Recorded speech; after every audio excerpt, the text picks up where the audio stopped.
Hello, everybody. Welcome back to the Smot Poker YouTube channel and another episode of Humpdazed, number 113. And as always, my wife, Crispy Wannabe, is here with me. Cheers, everybody.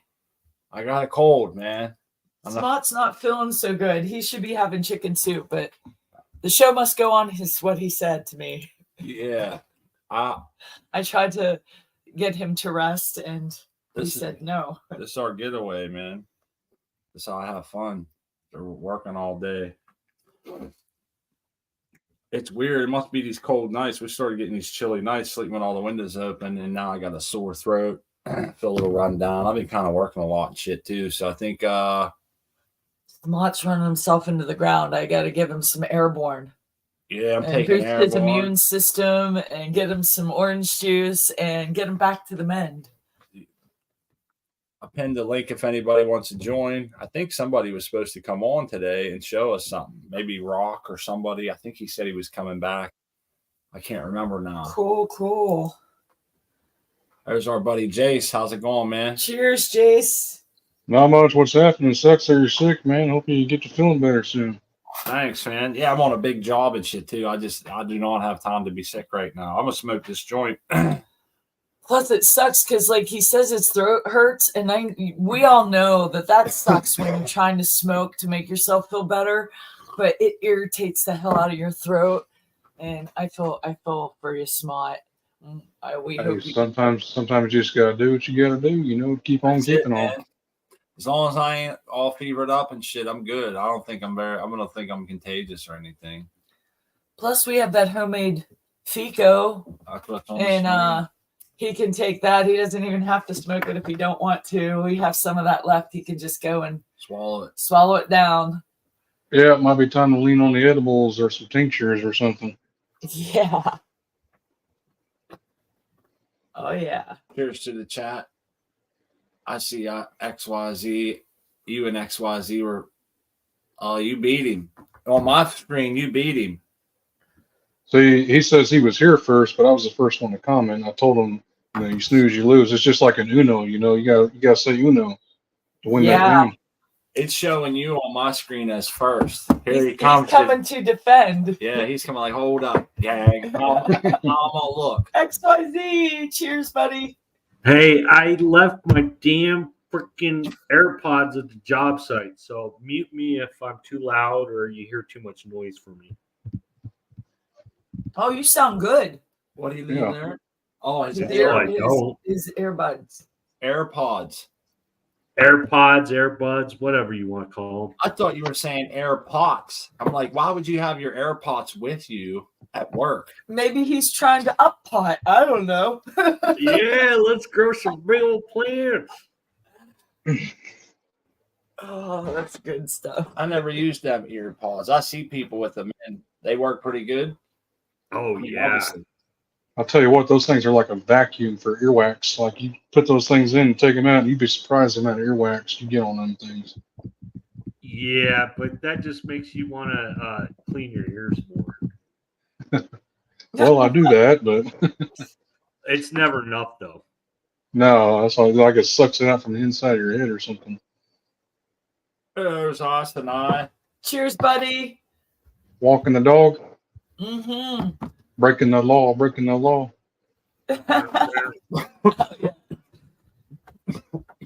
Got to keep the pooch happy. That's right. Keep them well exercised and icini too. We don't want them getting fat like me. Yeah, it's best time of night. Best time to walk the dog. Too hot during the day, so lovely evening, nighttime walks.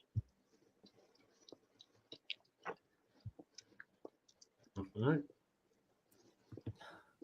I had to mute, man. Smot's coughing up a lung over here. Yep. I missed it. Oh, you should be eating your medicine, not smoking it. I'm going to. Yeah, I'm going to for sure. We got a good bit of that left. That's why I put it up on the screen there. Matter of fact, that's about what we got left, what you would see in the bottom of that bowl.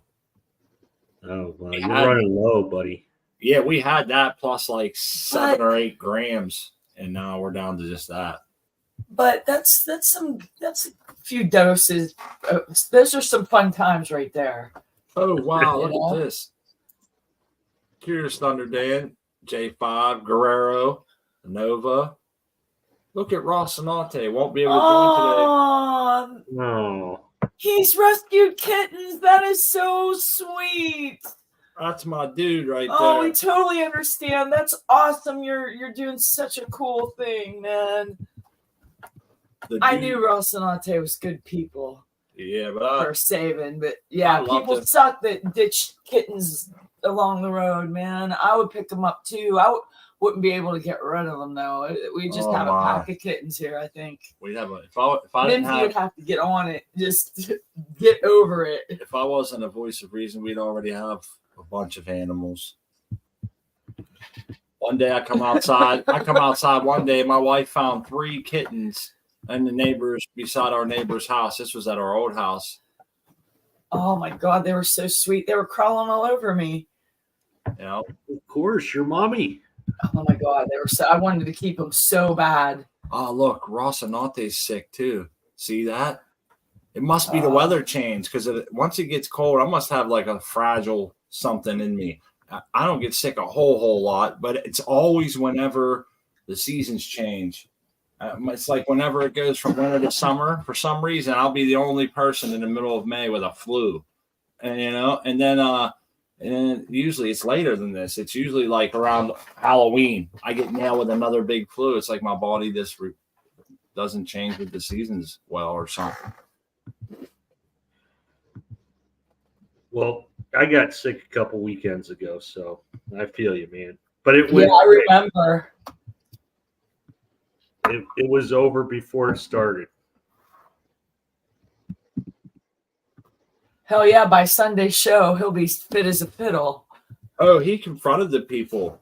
Rocinante confronted the people. You know, that's a felony now. Animal abuse is a felony. Is that federal or just in Pennsylvania? I'm pretty sure. Well, I would like to think.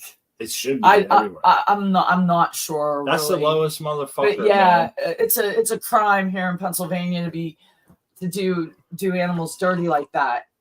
They just those types of people are sick.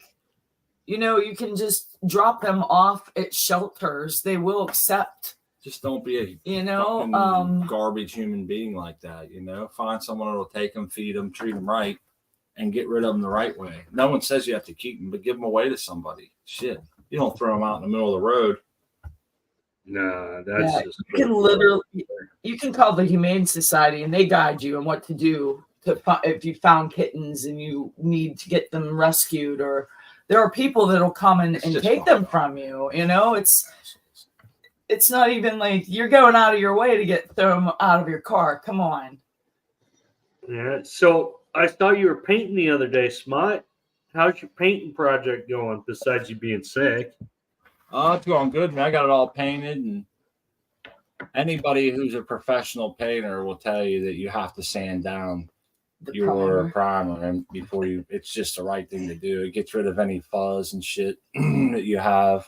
I use that locks on like I was showing you guys, and it's a little thicker, so it can sometimes almost leave a slight nap from the roller. And so I like to knock all that down. So, but to do so, you got to give it about 24 hours, 48 hours to cure. So I already got it knocked down, man, and it's ready to go. I might have did a little early, felt a little gummy, but I was trying to rush, you know. But it's working good. I just got to put the finish coat on it, man, and we're gold. So what are you using for the top coat? You gonna use like a polyurethane, or are you using just some regular old paint? Probably just some regular old latex. Okay. What kind of color are we going with? Oh, that's the ultra question. white, man. Yep. Ultra white semi-gloss, ceilings, trim, wall, everything. We'll get that emerald from down there. They got a good emerald line of paint. It's smart. Trying to make it as reflective as possible. Yeah, wipeability, reflectability, and resellability. When I sell this house, every room will be redone in bright white like that. So when the buyers come in, blank canvas, man. Rooms look big, clean. Walls, perfectly flat, shiny. You know what I mean? Like that's the selling point that I'm going for. Smooth all the walls and texture the ceilings, man. It's a really nice look, you know. So when you sell it, man, it looks like you did your roof. You did one we did room. the roof. I got a couple rooms left to do. I got work to do inside. I want to pour a new driveway, and then that'll be about a wrap right there, probably. Other than little stuff, you know. I don't know what I'm going to sell, man. I'm not really I ain't no real estate guy. You know what I mean?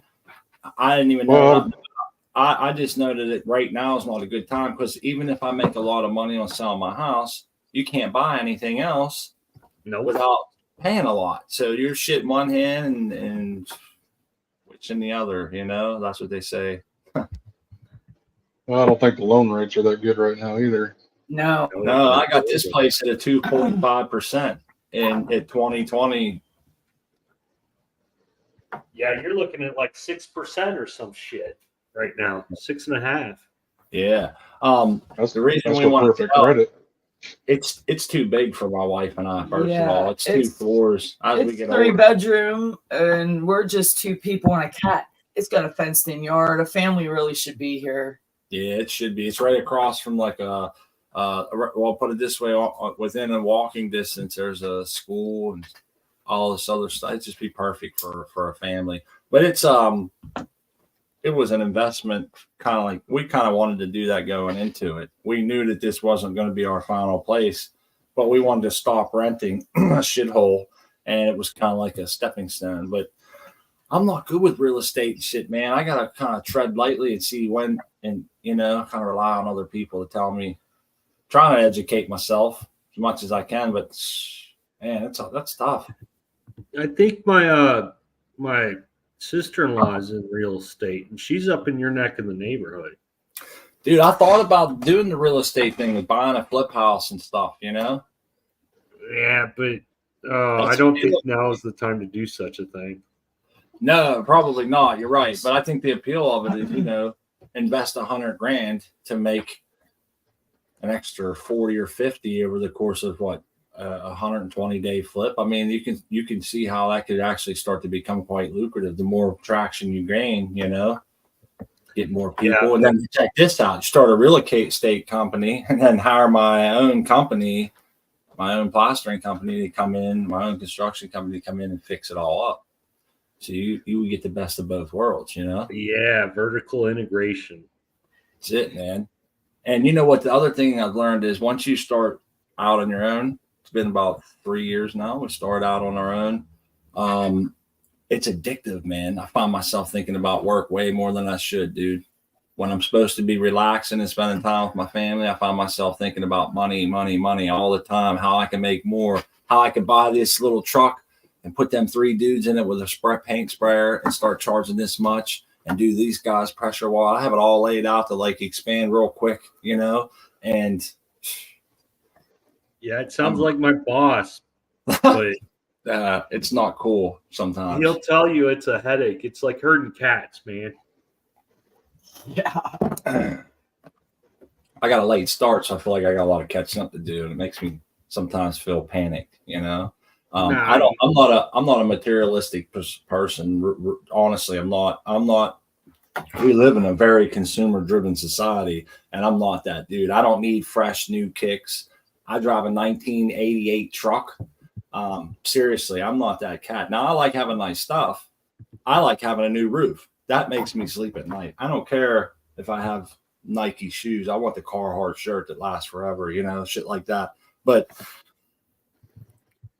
I just feel like I got a late start. I want a little bit of financial freedom and not have to worry about my mortgage and shit, you know, over the winter times and stuff like that. Nobody wants to live like that. No, and my business plan is to grow in every room as low key as we can and start hitting the streets.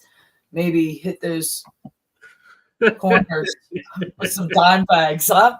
I feel you. Some dimes out the back door, man. I feel you. I got like jars and jars and jars and jars and jars, and nobody's buying. Damn it! That's like having money in the bank, jars of cannabis, man. I see. Y'all know. He got his jar, his stash jar out. He's dropping in there. Yeah, he's getting ready to. Well, he must have just cured this or dried The it. water, he just picked that up on the street when he was walking down the road. Somebody hooked him up with a big sack. Oh, That's we didn't what even, it was. Yeah. touch it. In We the were old not brown the wiser. What's that? You What's got- that, Octagon? This is that the red Katina. I don't know if you. I'll fill the jar up in a second. I'll turn the camera around and have a look. Yeah. Nice. Yeah, my stash. Yeah, see, Are a lot they of people in the plastic chat or- did flip houses, man. I know this ain't a flip house show. I don't know how we got on that. I feel like I'm sorry. No, I feel like I'm No. beating the people out of their cannabis talk. But yeah, man, Whoa, I'm into that. Georgia. We'll have to, that's good stuff to talk about. Well, my dad did that for that was his retirement, but he didn't flip.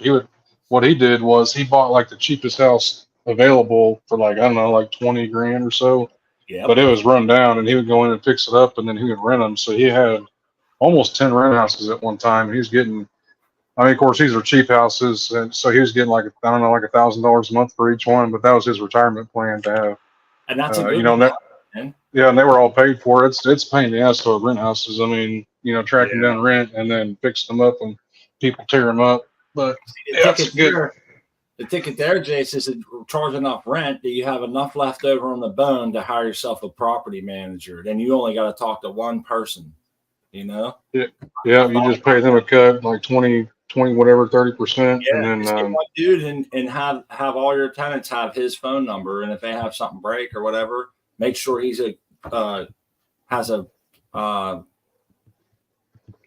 what am I looking for? The right to carry permit. You know, you always got to have that, especially if you're in the city, man. People they Right don't to carry. believe. Was he could go blast and be like, Oh, "Get out." dude, you've never. Seriously, I used to go with a guy that my boss has the guy I used to work for had 100 rental properties, man, in Pittsburgh. And Smart, I'm going to correct you. You said right to carry. That's our Constitution. What is it? It's the concealed permit. That's what I'm looking Is what for. you're looking for. Damn carry. Yeah. okay. concealed permit. Because we have the right to carry. Yeah, we have an open carry state. You can just carry it on your hip, you know. Okay, yeah, so we have that here too. I was just about to say you can do either or, but it used to be that you had to have a concealed carry license to even carry one out, but now you can open carry without a permit at all.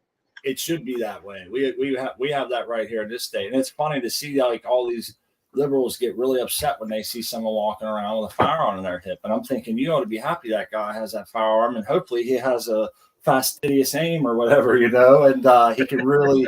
And if someone gets out of crazy and comes in here with a machete or whatever, you know, you're going to be happy that gentleman's what he has. But that's another show, I guess, too. That goes with the flipping houses and the gun show. That's the late night talk. Yeah. Vigilantes. We went from flipping houses to vigilantes. Yeah. Hey, man, you got to watch out when you're flipping houses. People will still rip your copper out, steal all your tools. They'll squat in that son of a bitch. They'll do a lot of shit, man.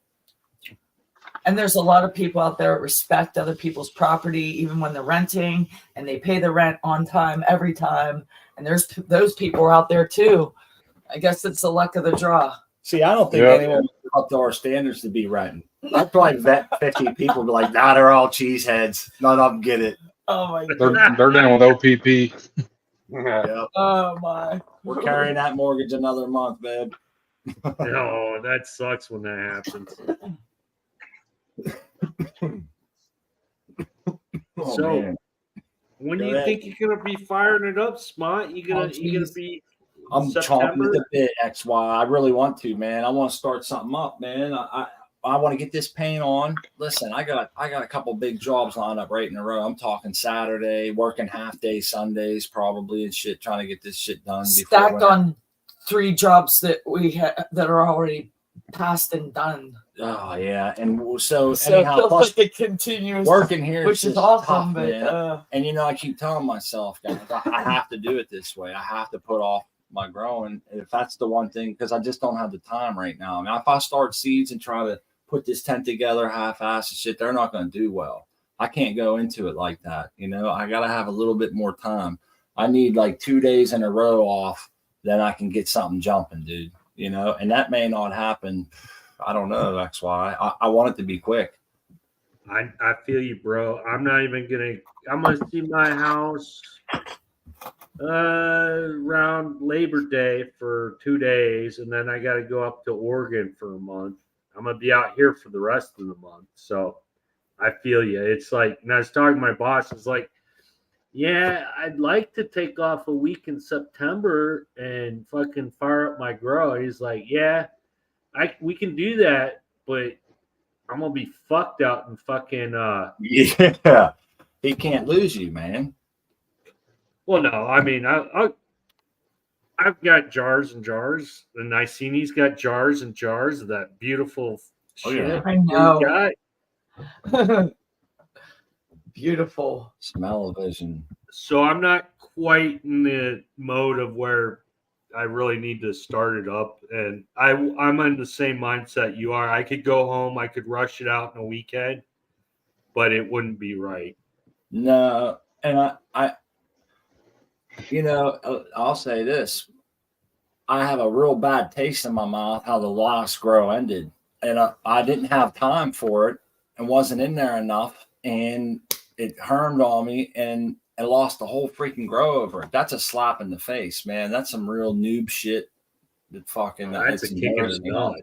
You know what I mean? It's a real kick in the dong. And I'm thinking to myself, that shook my confidence a little bit. So I got to get back into this, do it right, put this little tent together and get these seeds going, make sure my cocoa's correct, check my pH pen, like all this shit. I got to make sure it's lined up and I don't want to half-ass it. You know what I mean? Here's some facts about what had happened that last grow. The seeds were known to herm because they hermed for other people that were growing the same strain. So I don't like to take that blow only thing that makes me feel good is we found 4 herm sacks. That's it, dude. Now I don't know if that's enough to seed the whole thing, but I looked all through the shit I was cutting down and wasn't finding them. I found a couple, and I'm thinking, and that's it. That's all it took. And then I'm talking, there were so many seeds. Like, it was crazy, dude. The amount I'd never imagined it could seed that much. Hey, it wasn't worth keeping the buds at all. At week 5, I was squeezing. It was right around week 5. I was squeezing those little bracts, man, and I bet 10 out of 12 that I squeezed were seeds. And they were it was all through it, dude. I was like, this shit ain't even gonna be worth finishing. There's no freaking way I'm going through these buds, you know. Now, when you're growing buds like that, like what you got in your jar right now, Ice and I, when you have those buds that look so beautiful, you'd be hoping you find at least one seed just to be like, I want to try to pop this and grow it. But that's never the case, you know. No, but occasionally, because I've used my room to do some seeds in the past. I've also played with a little bit of pollen, chucked a little bit of pollen around in there, and I've also had male plants in there that I've let go till I'm definitely sure whether they're male and stuff. So occasionally I do get some. This one, yeah, I've had about 3 or 4 so far, and I suppose at about half an ounce I've smoked, maybe. So 3 or 4 seeds in half an ounce. Can't tell what the lineage is, but that's the whole fun of when you find your own stuff. I'll run them at some point, because I always do. Yeah. And if there's enough of them, I'll pass it. And I'll run them and they're nice or whatever. I'll pass them out, give them out if there's enough. But if not, I'll run them all. But yeah, I love finding the odd 1 or 2 seeds in there. It could be a self, could come from a herm, it could be from a, you could have hit your fan that you didn't clean from the last grow, and you ain't got clear. I didn't mind a couple. Like we found some of our other things, and that was where we said like, that shit is fire, even though it has seeds in it. Because I had people telling me, "Oh, it's gonna take away from the buds," and maybe it did. I guess there's no way for me to really tell. But they were good buds, man. And you think back to all the times you bought bags of bud, they fire bud that had seeds in it, and you were all excited to keep those seeds and put them away and shit. Well, Smot, cake in the cup. His comment. I got something to say. Started on your time and under when you feel it's right, because you can throw it together quick and you can get going soon, ASAP. But you'll just be tearing it down and redoing it again. I agree Yeah. with you. I agree with you. And but I think the reason I responded the way I did is because I think the part of that I agree with is I can find the time. You know, I make my own schedule every single day, you know, and a lot of times when I could be doing it, I'm thinking, man, I'm burnt out from the day, you know, and I guess there is some times like I can find some time, you know, I definitely can. And I need to, because it's going to do good for my heart to make time. Yeah, to make the time. Plus, we've gone through the steps now. It's just a matter of putting our new tent together, which is really 27 inches of pure gold, baby. It's just a pure gold 2x2. So, you know, that, and we have the light, we have all the equipment, and we don't necessarily have to have our room together because we're not even going to be having that tent in that room right away. Hey, you know what they say, man? Ain't nothing changed but my length, right? Well, just take your time, paint your room, because once you put it up, it's going to be a big pain in the ass to take it down and repaint and do all that It shit. is. And you Finish your project. I already got it in my head. You're right. There's a few key things we got to take care of, and then we'll be like, when you're setting it up, you feel very confident and shit, you know, and I need that. So yeah, you guys both have great points. Like I need to make more time because of but we are finally getting this done right. Hey man, and you know what's nice is we'll be able to turn it back into a regular bedroom, spare bedroom before we move without a whole lot of headache or anything, you know. So we're getting the best of both worlds, and yeah, that's important to me. So Smot, I got a question. So you got a smaller tent this go round, right? Yeah, first time I've ever been in one small like that. Yeah, what is it, 2x2? It's 27 inches by 27 inches by 63. The real 2x2s are only 48 inches. So I wanted a little extra height, but I guess to achieve that, you need a wider base, obviously, for stability. And I guess the engineers, hopefully over there at Mars and that, said, we're going to do the math and figure out that if you just add that extra 3 inches times 3 inches, that whatever square footage that is to the base, you can get that extra 63 inches of height. We're going to test this out, XYZ. I'm putting it through its paces. We're going to see if it's ordinary or extraordinary. So what sort of light are you going to use on it? All the lights I've ever seen you grow with, they're like for 4x4s and 5x4s. Au contraire, my friend. I first want to give a shout out to Cocoa for Cannabis and all their grower love giveaways, because thanks to them, we have a light for that tent. We have our little 100 watt season light, dude, and I'm gonna blow the folks away with the grams per UML coming out of that little tent. It'll be grams per UML. We're gonna figure it all. We'll see. I think you're gonna need a little bit more than 100 watts, though. Hey, XYZ, I'm about to blow your mind with this one. And this isn't me flexing. I don't go around flexing shit. I know my limits, but we got lucky. We have our very first ever LED grow documented with a Fluence 300 watt Fluence light. And we grew 2 pounds under it, dude.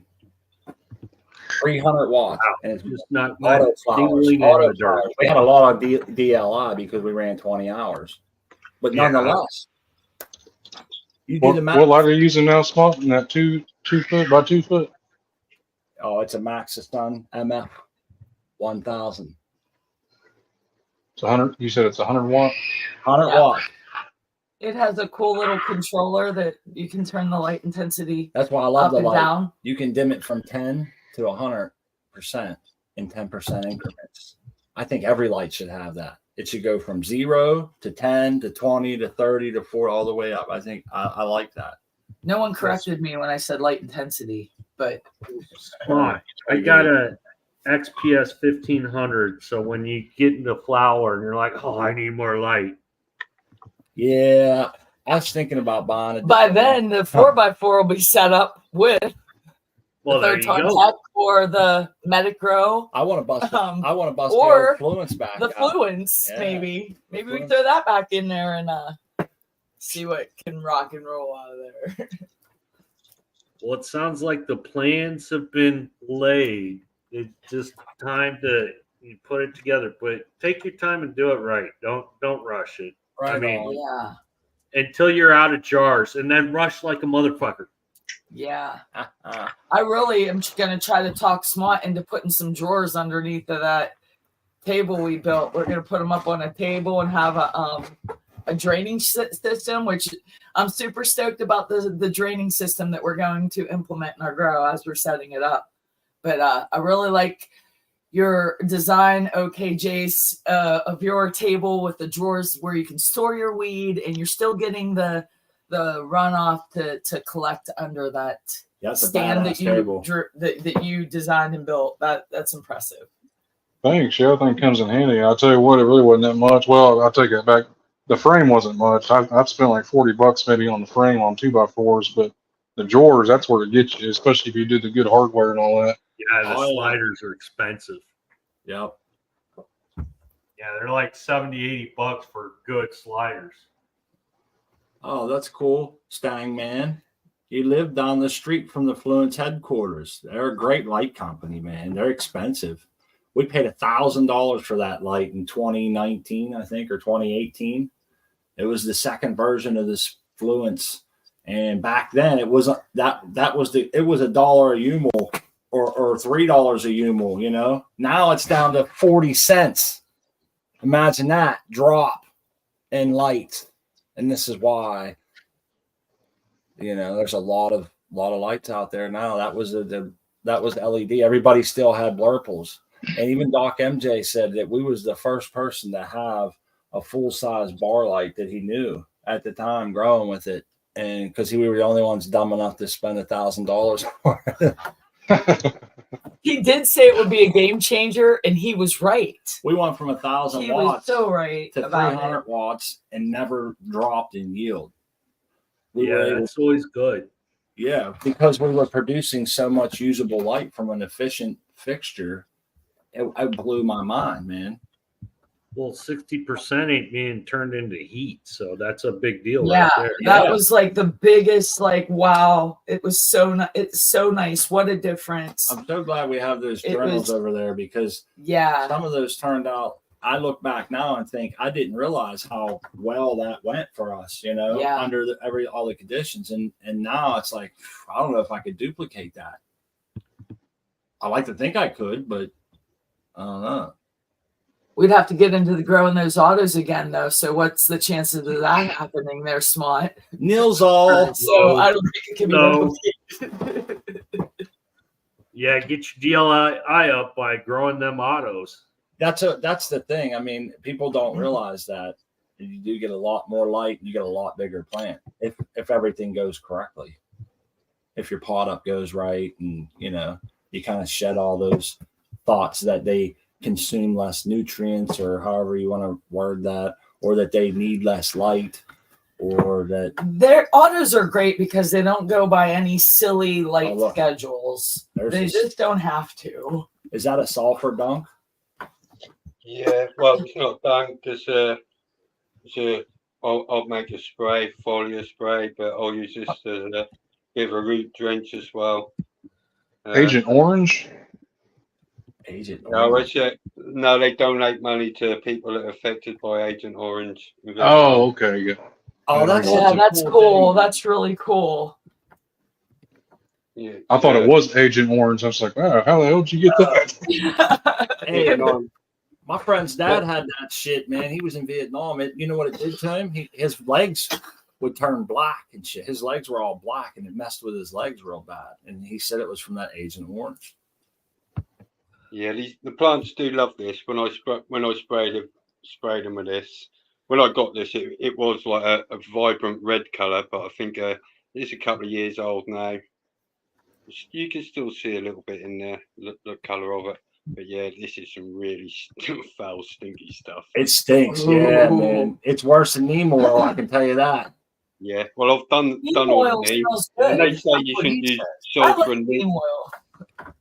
Yeah, they say you shouldn't use sulfur and neem together, but because I ain't got no active plants growing, it's not really going to be an issue. So I'll just really using it to. I want to wipe these strips out. I think I've treated these with neem and cedar oil and potassium soap. And as you can see, my worms are still going. There's hardly any springtails or anything, so I think I've took most of the little bugs out. The worms are going to be solid; they ain't going to even affect them. So yeah, I'll just have to do a little bit of re-inoculating after I've finished. But yeah, I'm getting there. Like I said, I've got all my space back now. I'm just down to these 4 now, which I started 4 years ago. I tried lifting them up, and they're too heavy anyway because these are like 30% the heavy lava rock, not the pumice. So there's quite a bit of time and money invested in these. So I'll put all the other ones out in my yard. It's a bit dark to go and show you that, but The Smot pot went to the yard. Oh, those look nice. So these are struggling at the moment because They're tall. They're so tall. They need some new shoes. I kept them in these little pots because they were just all crammed in with 2x2. But these have all been cleaned up, and they're ready to get in there till tomorrow. I would imagine. Ice and Ice. This brings back a blast to my past. I used to, when I was a teenager, I took my bathroom and converted it into a big DWC fucking grow with the tub. Till my mom found it. Yeah, so they've had a couple of severe drybacks as well. I don't think it's really lack of nutrition. I think it was the drybacks. The leaves were flat against the stem like that at one point, two times over the couple of hot days we had, and I was just being lazy.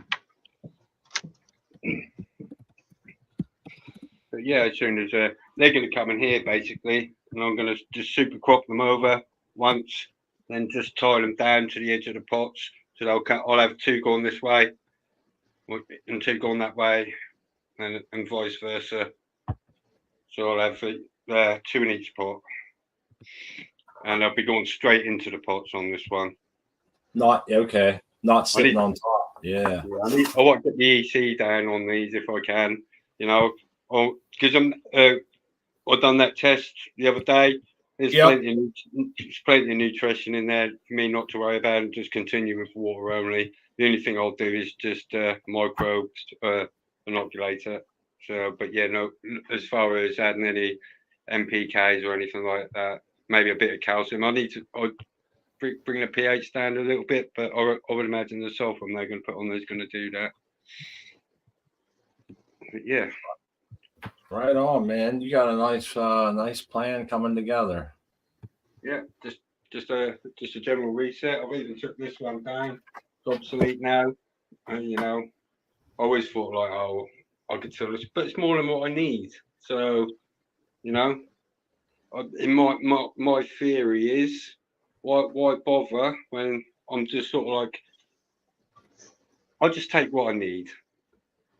I've got no interest in, I don't make any money or anything like that, and I give half of what I get anyway to my son. I'll give him half because I'm nice like that.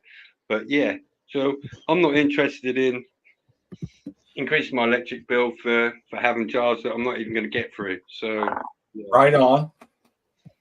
Sometimes less is more, man. I'm kind of going that route myself right now. I don't mind easing back into it, but I want to be definitely manageable. It's good to set ourselves up for success, and nice to have a plan like that. Yeah, I told y'all I was thinking about going down to a 2x4, even 2 2x4s at most, and that 5x5. Yeah, 2 2x4s I think would be perfect. But I still want that little 2x2 so I can start doing the keeping cuttings and maybe starting my seeds in there and getting them up for a couple of weeks and then switching them into another tent, and getting that shit going. And maybe just grow some little ones in there, flip them quick and see which ones are males and get through some regs like that, get an How ounce off. many plants would you do in that 2x2? Like 4? It depends. If I was keeping them in solos, we've got some pretty fat ass solo cups, man. We've gotten some nice weight. You can get close to an ounce out of a solo cup if you work it right. Good to go, man. If you could fill up a couple of those, you could. I don't know. I have to get into it to see. I think we could do four plants in 1 gallon pot up. Or those smart pots. They sell those nursery pots that are smaller than 1 gallons, but they're bigger than a solo. Yeah. That's what I need. That would be ones, man. We want to pot up from solo cup probably, because it'll do one of two things. One shot, yeah. Sometimes solo cups can be like rickety and blown over, or easily bumped over when That's they why get top heavy. Like he was saying, we need to find one that's the equivalent volume, maybe slightly larger, but in a square format. Yeah. But those are hard to find. Unless they're them real flimsy ones. We might just have to do them real flimsy. You guys know what I mean. The ones you from the nursery. Yeah. When you buy your tomatoes and that. The little 3-inch pots or whatever they are. Yeah. I don't like them because, you just pick them up and they just fold in with just the fingerprint. Man. They're too freaking weak, man. I need something with some body. You know what I'm talking about. Yeah. Them ones have got, I think the 4-inch ones, solid plastic. They're gonna just washing them little ones up that you're on about, but smart. They're just they just all crumble and crease and everything. You can't wash them out properly. You almost fold them up on themselves trying to clean them. I like what we call 1 gallon. They're 6-inch pots, man, but they're round, 6-inch round pots. How tall are they? I think they're 9 inches tall, 6 inches around or something. But I'm pretty sure I call them 1 gallons. I don't even know what they are. I think we bought them as 1 gallons. They're shovel full, maybe a shovel and a half. Yeah. That's how they do that. They say gallons. That's trade gallons, man. When you buy pots in container sizes, trade gallons aren't. U.S. gallons. Yeah, trade gallons are. I think one. From what I understand, they got it. One huge shovel full, regular spade shovel, is a trade gallon. They have the Airpods. They have a 1 liter Airpot. They're about a little over 4 1/4 inches in diameter. Oh yes, I love those things. Oh, look at that! That's beautiful, J5. Just a little autoflower. I love those autoflowers. They don't need the silly light schedules. How's it treating you? Tastes pretty good. This one smells really good. Nice. Yeah, I'm digging it. Cheers, everyone. Cheers, J5. Cheers. You're doing what I wished I could do, but I'm stuck in a hotel in the middle of nowhere. Damn, we feel for you, buddy. Is it not illegal? I'm glad you're hanging out with us, though. At least you don't have to be alone. Like we're with you, right? Is it not illegal state? Tennessee, no. Damn. Mississippi, I could go hit up some people, but I'm not gonna do that. Tennessee. Ain't no place I'd rather be. That's right. Maybe someone listening will be in Tennessee and say, hey, XYZ, hit me up, dog. Yeah. You can come smoke with me. I got some smoke to drop off for you, If somebody was around me within like an hour, I would drop off some smoke to them. That's a dire straits, situation's right. Yeah, I'm fine. I'll live. I'll make it. That sucks, man. Well, I got a little bit too happy eating my brownies this weekend. Yeah. Let's just say I was wanting to show up your show on Sunday, but I was in a different place there. I was enjoying my book too much, and I was just like relaxed and it was like chill. Nothing wrong with that, man. Hey, how was Sunday with the Rossnani hash making? I kind of it was awesome. Heck yeah, it was. It was awesome. He wasn't happy. He said he said it was not good. That was an all round. That was a bit of everything, wasn't it? I thought the stem culture and things like that was pretty cool. Yeah, he Very went cool. over his tissue culture XYZ. He Yeah. has a bunch of it at his house. Okay. What is he trying to? He's still trying to make the triploids, right? I don't know. I wish I would have remembered to ask him. He showed us all a bunch of shit, man. My wife couldn't make it. I was by myself, Oh, okay. but it was Well- cool. Well, he pressed some hash. Went over his hash making shit and how he does that. Went over his tissue culture. We was asking him about that gel and that. Okay. How often you have to change it, what's in it. He told us if you change the gel formulation, it will change how the plant cutting or the tissue culture, whatever it's called, reacts. So you can change that gel and it'll grow a bunch of roots, or you can change that gel and it'll just stay stagnant like that so you can hold it for a long time. Or you can change that gel to a certain mixture of nutrients and shit and it will make it want to grow like crazy to get it jump going if you wanted to grow it out. So I was like blown away by that. And I was thinking, Now, were these clone cultures or were they like actual like? that's another good point. Man, you're asking the perfect questions. I can't believe I remember this. He was calling them non-vascular apical meristem. Okay, so he's actually They were not- culturing it into a plant or trying to. Yeah. Well, he said that's how they get rid of hop-laden viroids and all these other viroids in plants by taking a cutting right off of the apical meristem before it becomes vascular and hooks to the plant real good or some shit. And I guess it's still not foolproof is what he was saying, and he was very humble. He was like, I don't know as much as these other guys and stuff, but he was really laying it down for me. You know, I was like, shit, this is all new to me, cuz. Wow, yeah, the hole goes deep then. It does. That's does what go she deep. said. And oh, nice. Upstairs. Oh, Oh, you didn't miss that. Boom! I'm sorry, I didn't mean that came out wrong. See Oh, why, Not really. thank you. I like the volley. see why I love her, man? I can't get enough of those. Among many reasons. That was the second one of the day. Yeah, she got my brother earlier. My brother Really? hooked me up. She got my brother earlier, nailed him. I was busted. Yeah, Well, I walked right into that one. I walked right into one in chat, so I'm just batting 1,000 today. the tissue culture is very interesting. It's way beyond anything that I would ever need to do, I think. But knowing that it's out there and other people are doing it and for what reasons it's there and shit, I think it's going to be invaluable, you know? J5's getting toked down. Hell yeah. J5, smoke it up, brother. He's going for a walk through the clouds real quick. That's Oh yeah. you know how we do. right. You gonna finish the garden tour that we started last time? No, I'm going to show you an anomaly. Ah, sweet. I love anomalies so much. Oh, I thought you had the camera on you. What's the anomaly? Well, of course. You don't find them like me every day. I love you, K5. I love you, brother. That's good stuff though. No, I always like anomalies. We had one of those. We had an Amiasis that had a fasciation, and it looked like Let a me tuck celery. the hippie boy. It looked like a celery stick.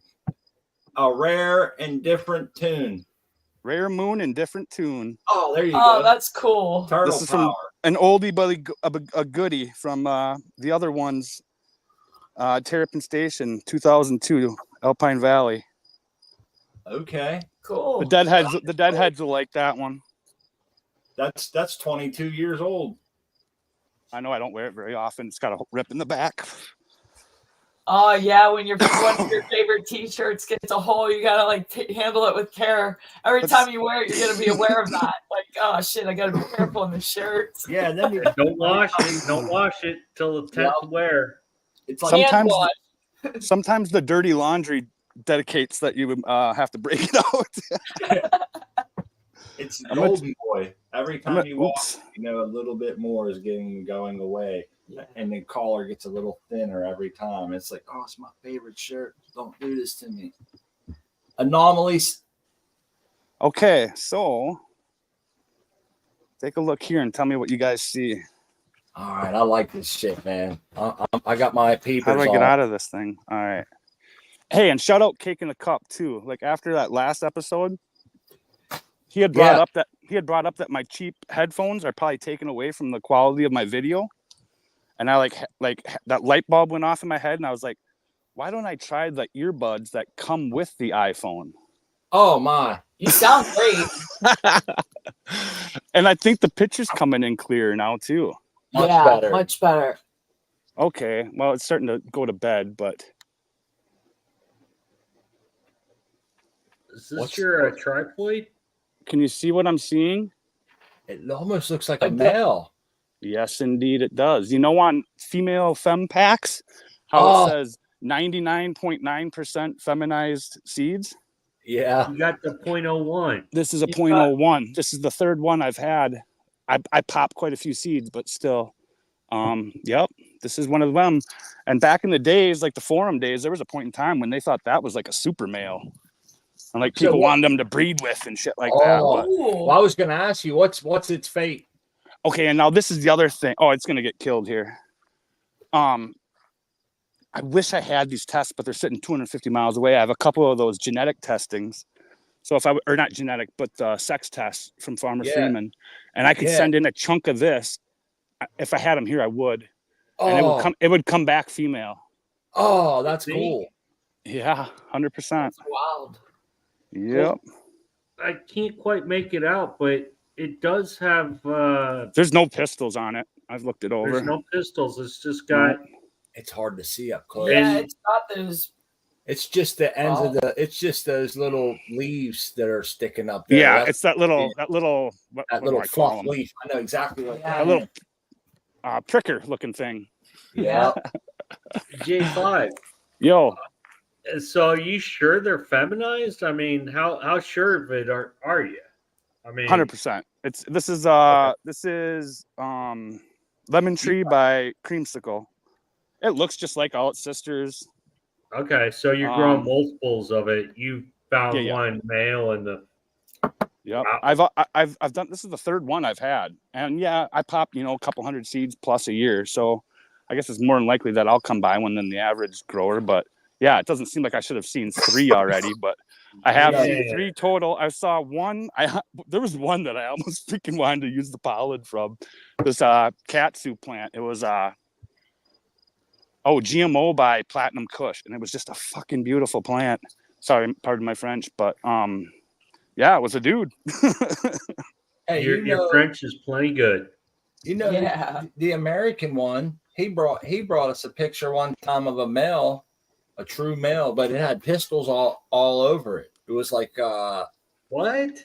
Yeah, dude, it was the wildest. Remember that? Yeah, it was a hermed male. A hermed male is what we were saying. With female parts, I guess, but it was being grown as a male for the pollen or something. I wish he was here. He always have comes those with the pinpoints. like really cool old factoids. He'll be here in 5 minutes, I bet. Hey, he heard his name.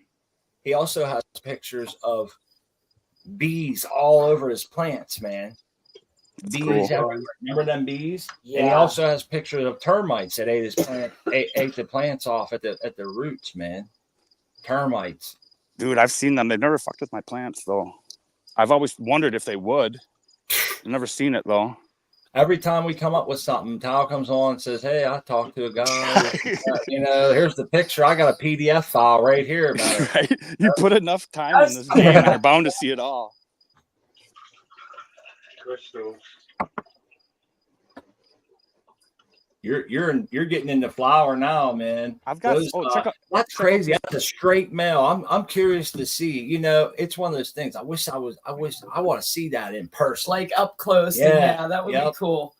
Wow, that's got some nice color. Purple pistils. Beautiful. It looks beautiful in the sunlight like that. Well, you got a ton of plants, man. You walk around there. They're beautiful. Yeah. I might as well go show. Oops. Shit. Hello. Where am I at? There we go. I think he just pushed this into his junk. No. I'm not that hung. He disappeared. Oh my. Face planted us, man. It's okay. It's Oh no, it's a family show. My bad. Yeah, that's what she told you. yeah, okay. Crispy's Hey, over yeah. there busting my balls. I gotta say what's up to my nomies.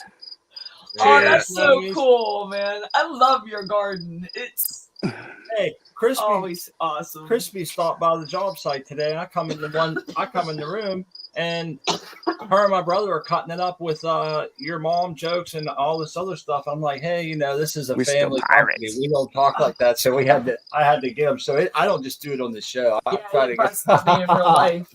She's good at it. Oh, they should say his name. Yeah, Tal always appears whenever you start talking. The American one. He's been busy lately, man. He's been working a lot. There's some autos, huh? Yeah, that's one of the seed person ones. I really like the sawtooth kind of like leaf on this one. It's really cool looking. He made Spindle those. leaf. Yep, these are seed person ones. What's So- it called? Oh, you gotta put me on the spot. It's lilac diesel by a banana. I can't remember the numbers and stuff like that, but it's got some numbers that go with it too. Okay. I think I remember him. He made a few different piles of seed. He's Well, got a bunch of if I remember correctly on his Instagram, he's got the Goth Girls coming up. Yeah, they are. Yeah, he's excited about the goth girl. I was about to say that. Dude, they look good, man. Them plants that he Oh, used to hell make his yeah. seeds look great. Check him out on Instagram. These ones just got, well, if you can see, you're not going to be able to. The pistils are starting to recede on these because they just got hit with hillbilly herb, gorilla poison male. Ah, you're making seeds your own self. Just putting some homie stuff on other homie stuff, right? That's cool. Mixing a little up, mixing it up. Yeah. Wow, I love that. That's Yeah, got some that's nice a color. furry one. Hey, That's I got one a that- question. How'd you pollinate it? Did you do it with a brush? Did you shake it? And are you afraid of anything around it getting pollinated as well? The He cool put it on his thing, body and ran through naked as suggested. the cool thing with the cool thing with the autos is that all my photo periods are barely going into flower or not even showing pistils. Where like this one here is, I came out and I soaked everything down. So I essentially wet everything down, even the plants that aren't showing pistils. And then I just brought that little sucker out here, held him over the top of him and let him do his thing. Okay. Yeah, like this is the only plant that's really got any substantial flower on it.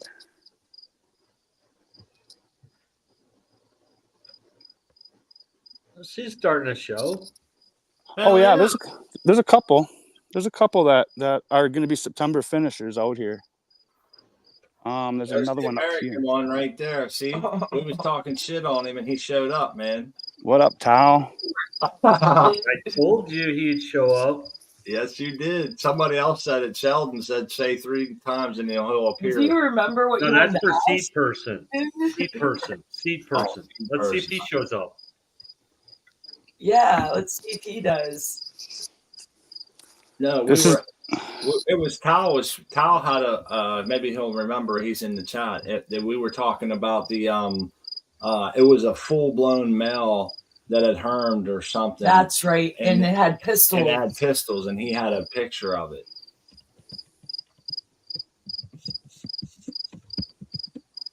That's a black stem. Yeah. Yes, sir.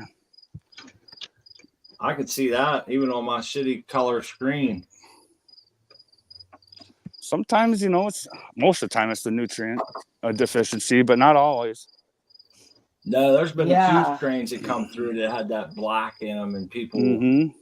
I mean, like I don't know if it was Black Dominion or what it was, but I know they were saying it was black.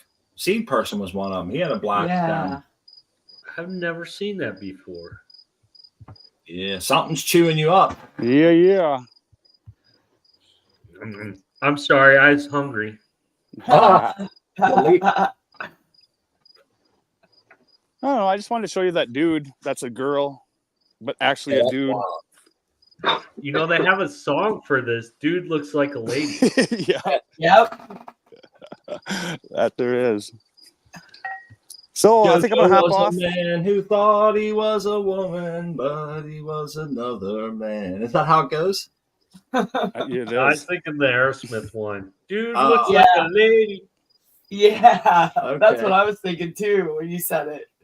Lola. Another one. Hey, everybody, who else wants to sing?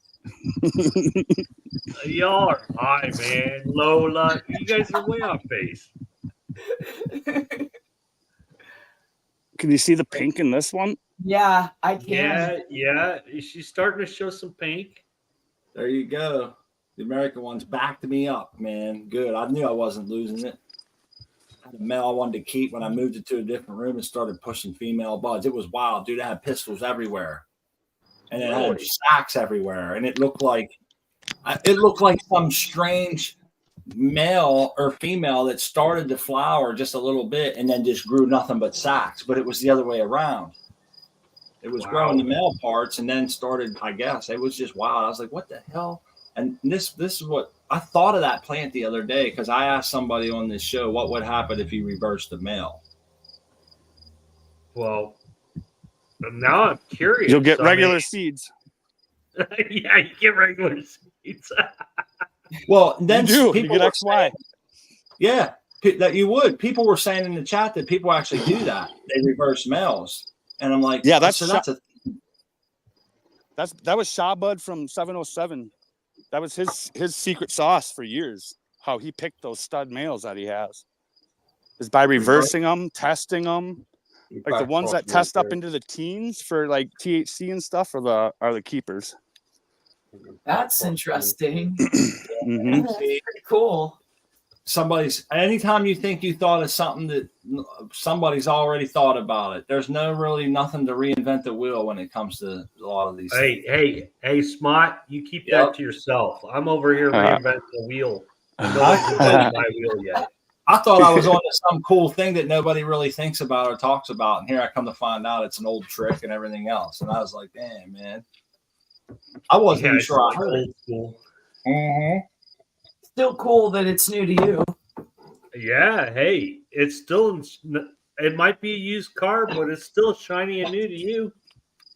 Hey, somebody left. Jace is gone. Jace, he hope you're not having any issues, buddy. Maybe you had to drop off. It wasn't us. We didn't push nothing.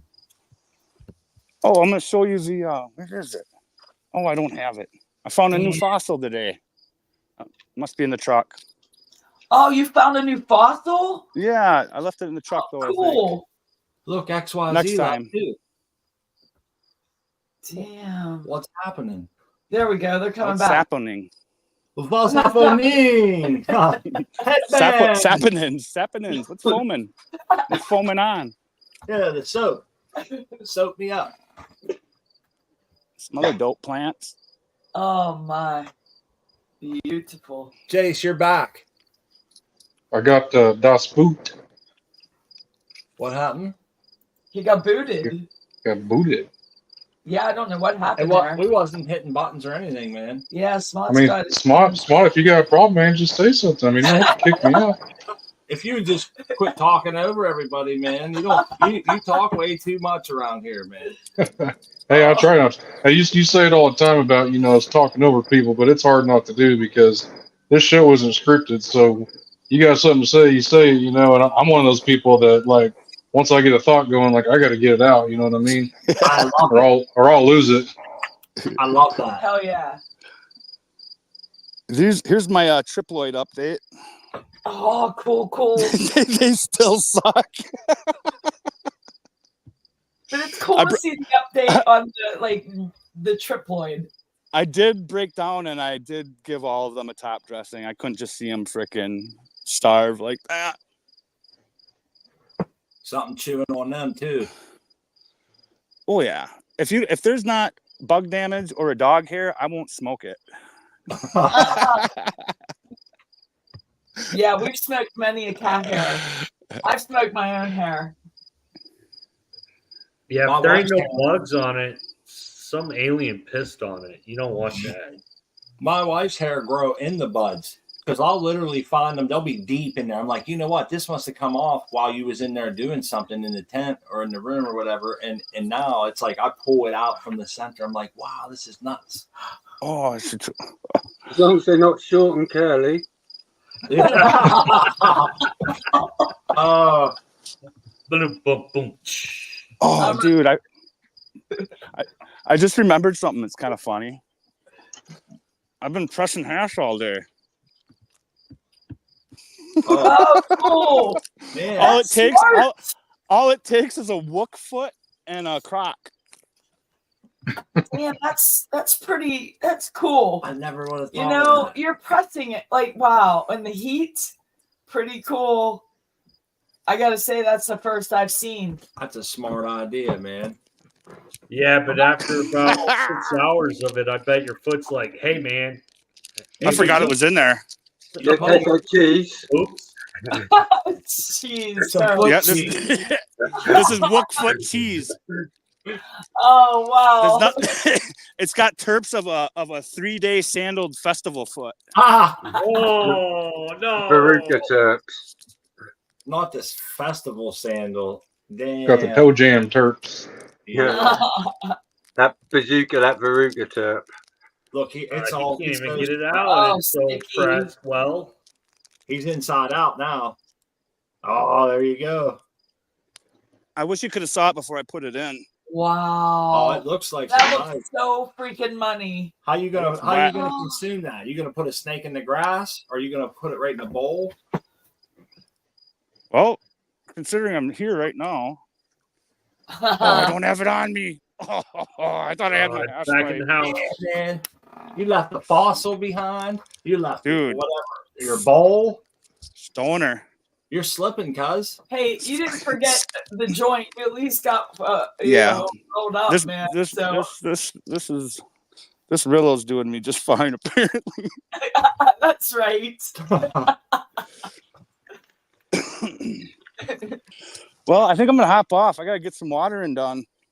All right, I just man. wanted to hop on and show you all that Anomaly. that freaky dude chick.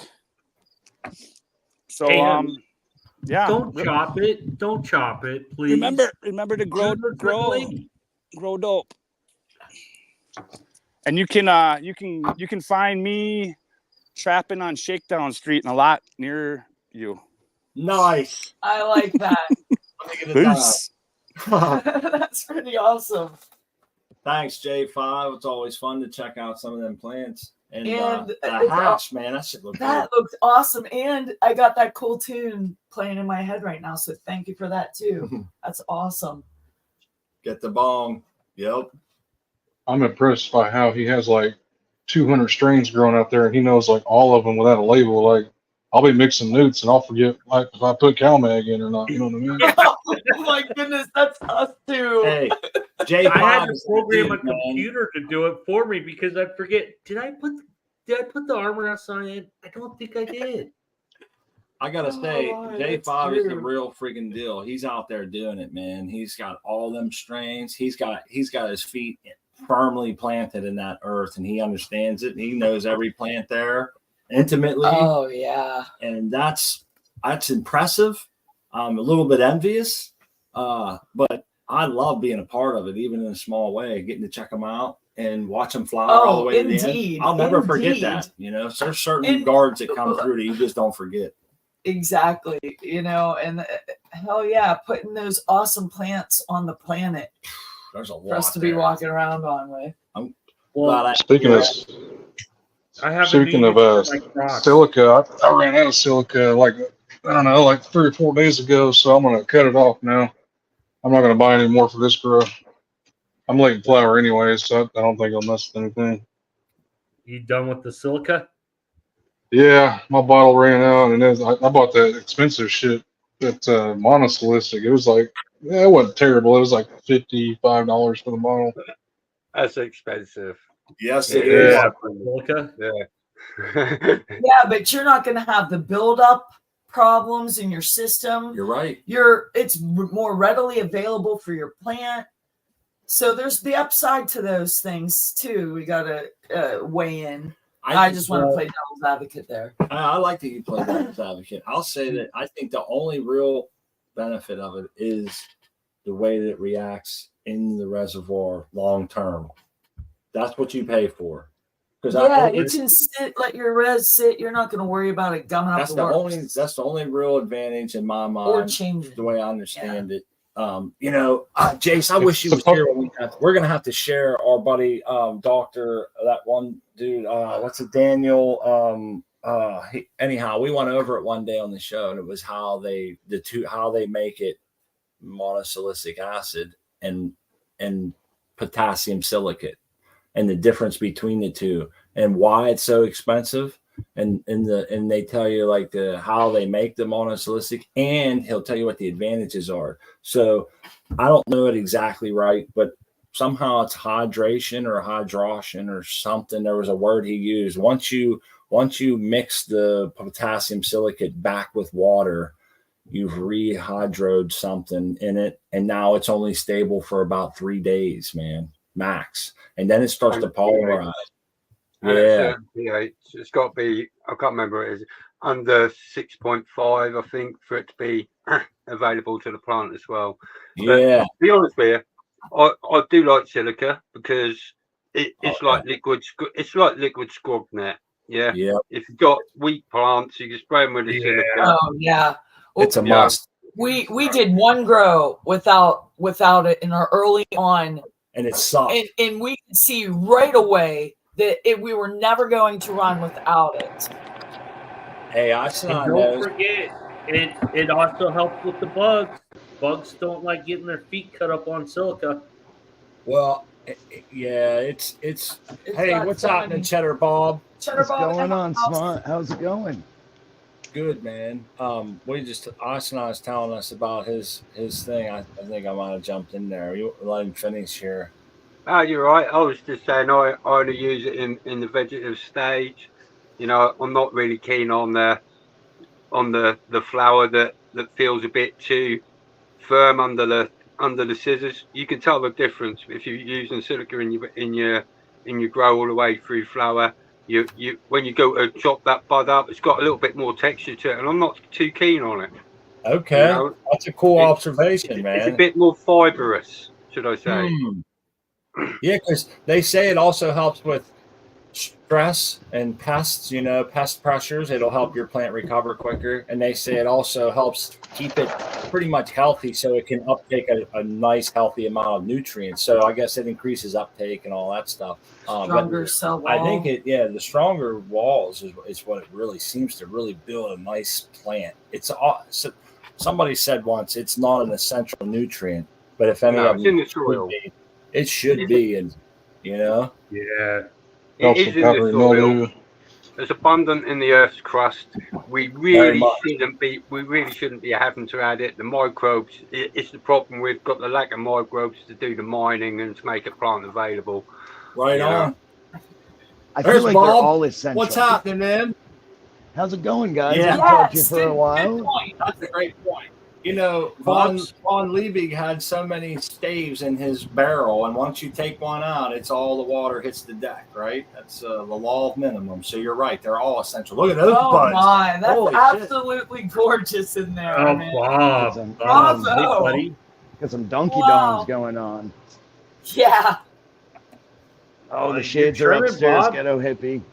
The shades are upstairs, man. I know, it is almost time for a shave. I can't eat ice cream without it getting all in my beard and stuff. So. It looks like it's hockey season or something for you, Yeah, That's right. When my wife first met me, I had a big beard, and I was like, it's hockey season. Once it's over, I'll cut this all off. It was hot as hell in the dead of summer, and he had this big beard. I'm like, what's up? Hey, the Stanley Cup goes deep into May and shit, That's right. So Bob's chopping. What's he chopping? I don't know, man, but he froze. Yeah, he's frozen, but he'll come back. I'm sure of it. There we go. That's beautiful. What is that? This is Tony Boneyard Seeds. This is his sister friend, which is Gorilla Glue 4 crossed with Bubba Kush. Actually, Mudbone, which is Bubba Kush and his Angel. So I've grown this a couple times. These are all clones from the first plants, and they look just like the other plants. You know, there's no variation, no nothing. The medicine is excellent with that with the Bubba Kush in it. Just kind of uplifting, but also really takes away the aches and pains. So, What kind of trellis is that on the bottom? That looks real tight. The weave on it. so that is Brother. that's lobster trap wire. I'm over Okay. on the coast of Maine, so it's pretty Wicked. pretty readily available. You know, some That's folks a in the California Midwest, square. yeah, folks in the Midwest might have a little harder time finding it, but out here it's all over the place. So Jace can get some cow fence down there, or whatever they call that shit. yeah, they do like hog fencing and stuff like That's it. that. Yep, Those squares are usually a little bit larger. they are. Then I like to go for like a bottom trellis. The lobster wire is only roughly, well, not even roughly, it's 1.5 inches square. So it really, really allows me to get that Right. Precise training. yeah, the horizontal growth rather than it kind of going to like a 4 or 6 inch square and growing up, and then you have to wait for it to reach the Yeah. other side of the square, and you know, so Yeah, then bend it back down again. Yeah, you're right. I yeah, like the yeah. smaller square. I oftentimes will take yarn and cut my 6-inch squares in half. I've done that many times. I'll tie it, make them half as wide. They're asking how many rounds you're up to in your soil now. Oh, let's see. You know, I saw people starting to mark on their beds how many rounds they're in, and I was like, oh, it's such a good idea. Yeah. I want to say I'm in this bed here. This is my oldest bed. I started this in 2018. So I'm probably around 20 or so in this one. Okay. The other one was I started like a year and a half later, so I'm probably around 15 or 16 on that. I think I remember when you got this house and you first put this beds in there because your wife was coming through with laundry and stuff, and you were Oh like, yeah, yeah. remember, he was like, I'm moving it all around. And these are the same beds that I had in my other house. Yeah. But you know, You I had brought to it move with it. you. Yeah, so I took all the soil out and put them into 55-gallon barrels and fucking lugged them upstairs and then lugged them downstairs and refilled. And so still the same soil, kind of uprooted a little bit, but it's been working out really well. I mean, I haven't seen really any variant from having soil that old. You know, I may amend once a year with like Okay. craft blend or something like that, but Yeah. it's all about biology, man. You get the biology in here, and it kicks everything into gear. It keeps everything balanced, everything level. These people that, you know, and I've never soil tested, so I don't really know if my beds are low or high or what they are. But Right. Well, your But plants tell the whole story. Yeah, those plants are stacked, man. yeah, I mean, I haven't had necessarily a bad run in these beds. I haven't seen yield vary very much. The health of the plants is always fantastic. I have had a couple bug problems here and there, just from taking clones from people like a dummy, and you know. So I've stopped that. I'm just going from seed and taking my own clones, and yeah, fucking worms and bugs and all the stuff people hate, you know, is It's like all in there, man. it's all in there, and it's what makes the soil fucking fantastic, you know. Hey, last time we saw you, you had a bunch of well, it wasn't last time we saw you, but I think a few grows back now because you took a break there for a second. It was all cover crop for a lot that one time, but you was growing cover crop with your cannabis plants before. It looks like either you lost so much light from such a dense canopy, nothing survived. Okay. Yeah, that's exactly what happens.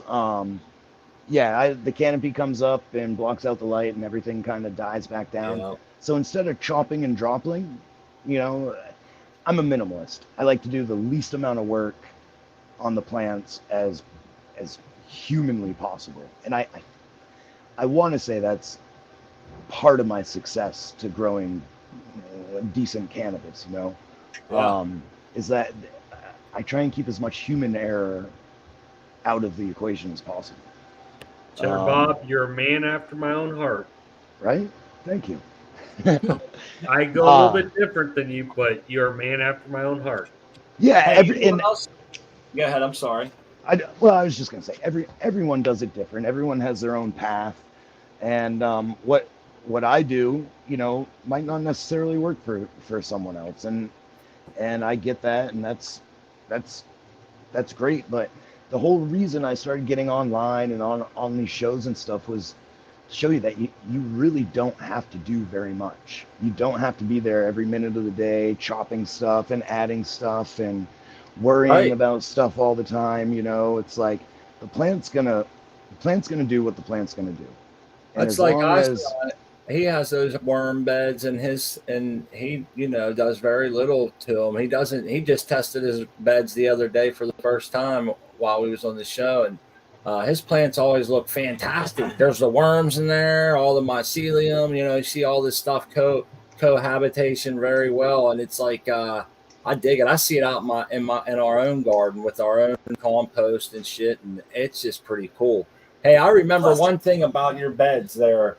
You were saying that the level slowly gets more and more from chopping and dropping, and they were like 4 inches down when you first moved in. And have they come up at all? Because I know it's a slow process, man. No, look, I mean they're they've come up a lot. Wow.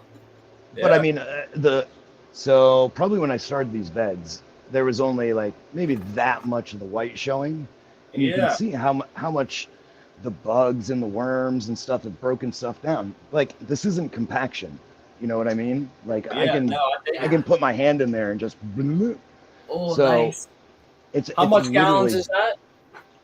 So I would say now it's probably like 150, 155. Prior it was like 175. And that's just the life breaking stuff down, decomposition, bang, bang, bang, bang, all the time.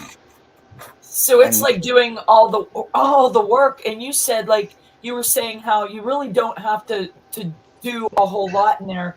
Like you could go away on a vacation and you're not going to be like, oh, are my plants like, as long as die? Yeah, if I ever get a vacation, you know, but yeah, I have no worries about leaving for a week or even 2 weeks, as long as I have someone that can fill the reservoirs with just regular old tap water. That's all I use. I'm good. The plants are good. You know, the lights breaking or falling on the plants or something like that. Like everything. You can't. Everything runs itself.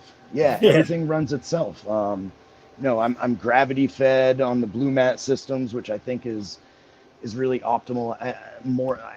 The less running parts I feel in a grow, the better, right? So I use the gravity fed system instead of like hooking up to an outlet or a spigot and running the pressure and the motor and all that stuff. Like if I have a runaway blue mat, it's 5 gallons of water. Like these beds can take 5 gallons of water like champs. You know what I mean? Right on. It's a perfect setup. For me, it's a perfect setup. You know, because I work 12 hours a day, 7 days a week for like 4 months of the year, and I'm not here enough to pay maybe what some people would say close attention to the plants, you know. So I just let them run, and they haven't disappointed yet. No, they're paying you back in spades, man. It feels like it. Is that a sachet hanging up there, or whatever they call it? What is that? Yeah. Oh, these guys right here.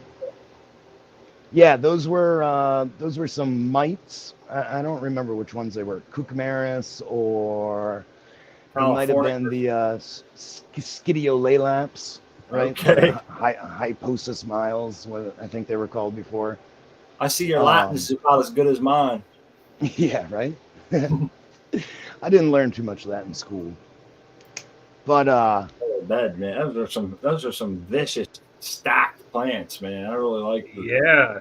Yeah, I mean, shit. What happened here? Hold up. there's just a little, There you go.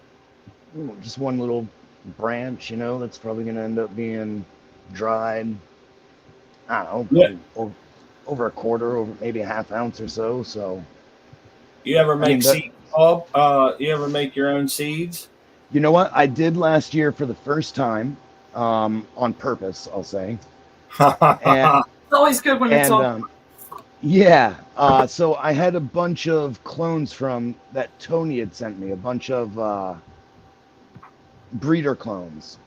And I didn't have time to really take care of them properly and stuff like that, and take clones. And that's actually probably the hardest part, is the taking clones and seedlings and doing all that stuff for me, just because it does take a little bit more time and effort Attention. to keep everything. Yeah, more attention. Yep. And When you plant those, what kind of spacing do you have to get on that so they don't compete with the roots? You know what I mean? well, It seems like we tried, when I worked at the commercial grow, we tried to do 2 plants in one pot one time, and they didn't like it. One took over, and the other one didn't make it. Were they the same plant? Yeah, they were both cannabis.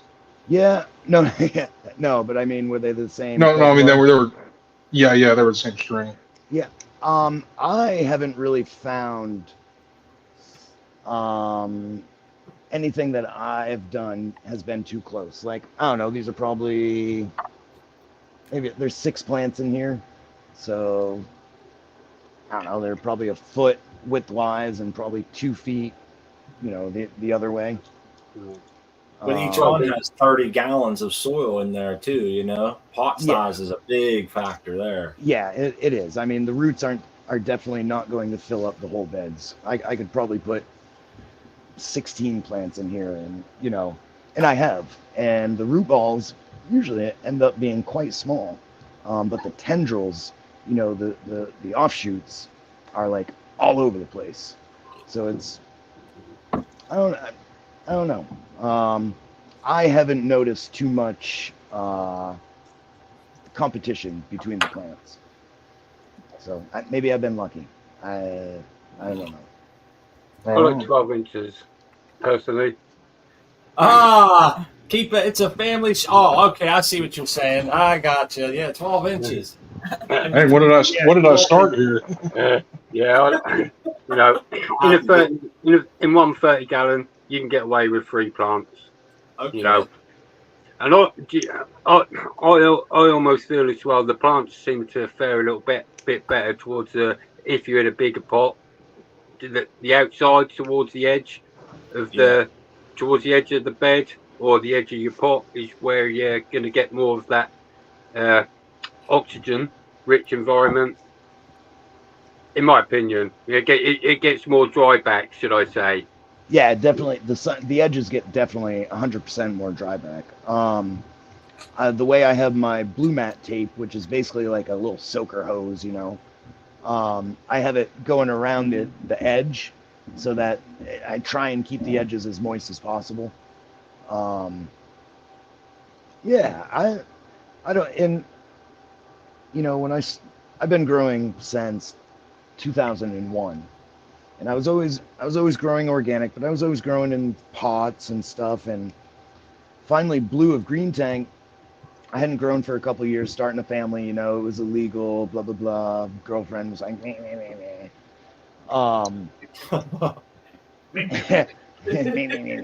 That was a perfect rendition, I'm sure.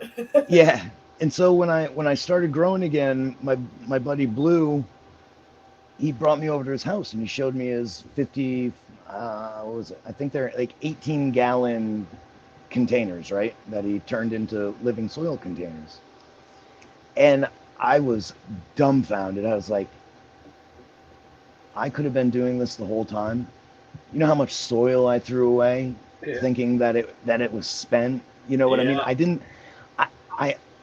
didn't put 2 and 2 together, and I feel like such a moron for not doing that, 20 years ago. Hindsight, man. Hindsight always 20/20, Shadow Bob. We all say that about different things, man. I wish I was an idiot, but yeah. But I'm so thankful that he brought this to my attention, because I mean, one, it's a money saver, but two, it's just, for me, I feel like it's just the right way to grow. You know, it's Yeah. it's literally like bringing a little piece of nature inside that you kind of manipulate a little bit, but I think the sense of it, the wholeness of the natural grow outdoors really comes through. Oh yeah, Um, that's exactly what it is. You brought a nice big wad of the outdoors right in here. You got all of it happening just like it would outside. Now, like you Yeah. said, you're manipulating the light. You're manipulating the way the plant grows with your scrog and different things, training and stuff. But you're still got your roots. Yeah, the systems of nature are still You have very your prevalent. So Yeah, man, and there's a big difference, I believe, and I think it's pretty common knowledge that the rhizosphere of your roots would be a much different place than, say, in my cocoa salt grow. There's gonna be a Oh, lot yeah. more things happening, and this is the big thing, Cheddar Bob. Well, I'm not gonna beat around the bush. There's a big freaking swath of people that say growing it the way you grow and the way Isolite grows creates way better buds than growing it in hydro. And then I've had other people say they've never been able to tell the difference. You know what I mean? And Yeah. I'll say this. Here's my personal take on it. I've never grown in the living soil cannabis to be able to harvest enough and say, because I'll tell you straight up, like it's way better, or I can't tell the difference. I would be honest, but I don't know.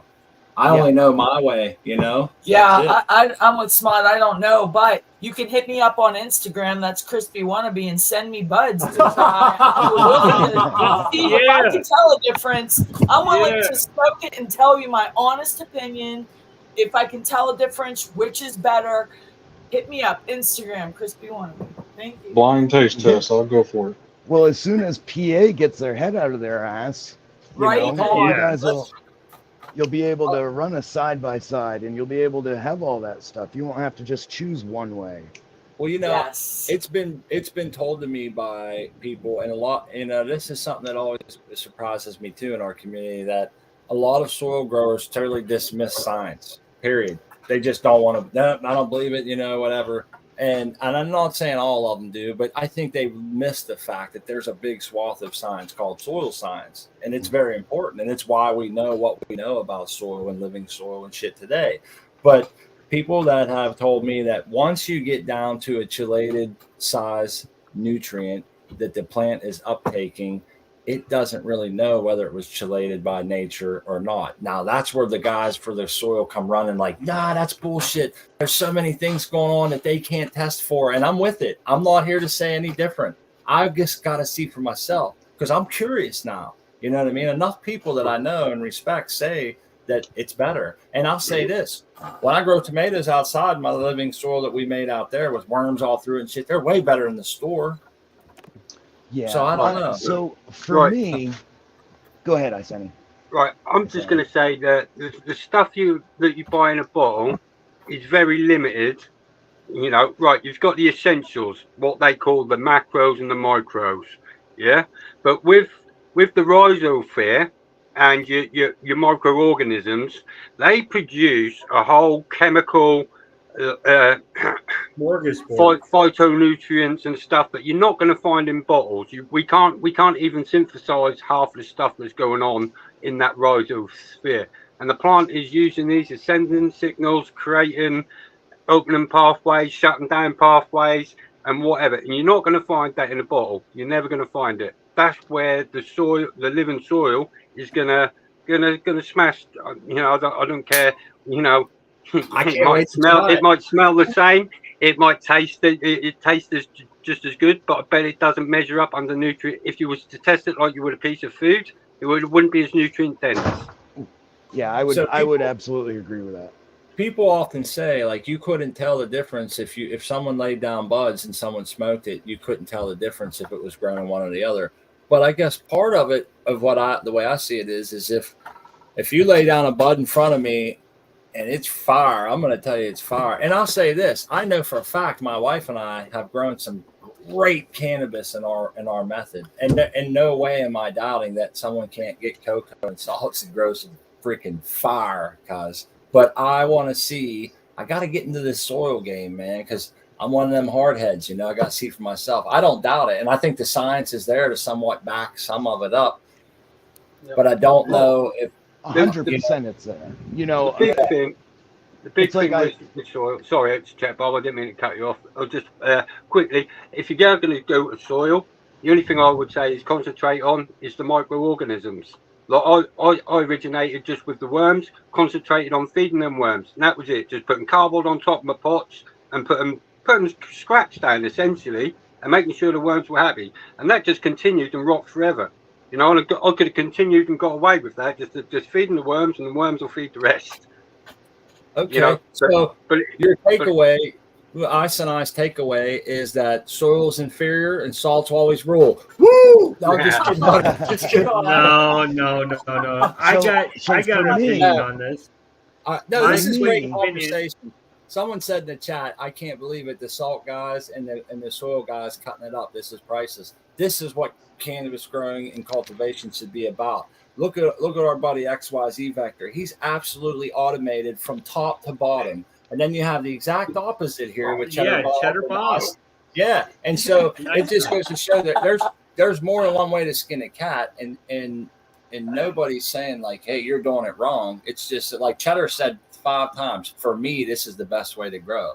Somebody who leaves for 2 weeks at a time, you know, they kind of need automation a little more for different things or whatever. And some people like me, I kind of enjoy mixing my newts. I feel like a little scientist in there. I like watching the plants grow and do different things. But I am not an anti-soiler. I hope nobody ever gets that from our channel. This is a common thread that runs through all of us, man. Yeah, we're for the cannabis. The more cannabis on the planet, the better. Yeah. I don't care how you grow it, just grow it. Yeah, One other takeaway. takeaway. No matter how you grow, no matter what style you use, the law of attraction, trust me, will bring you rewards. Yeah, that's essentially what everything we do in life is all about. The law of attraction. You pay attention, you be nice, you be respectful to everything around you and everything else, and you'll be rewarded. That's it. You know. Don't let them dim your light. I like when you right. said that to us the other day. Don't let them dim your light. I said that to myself a couple of times this week when I was having problems with my neighbors. I said to myself, don't let them dim your light. Always be the upstanding dude that can say I held my head high the whole time, you know? And then I dropped that motherfucker. No.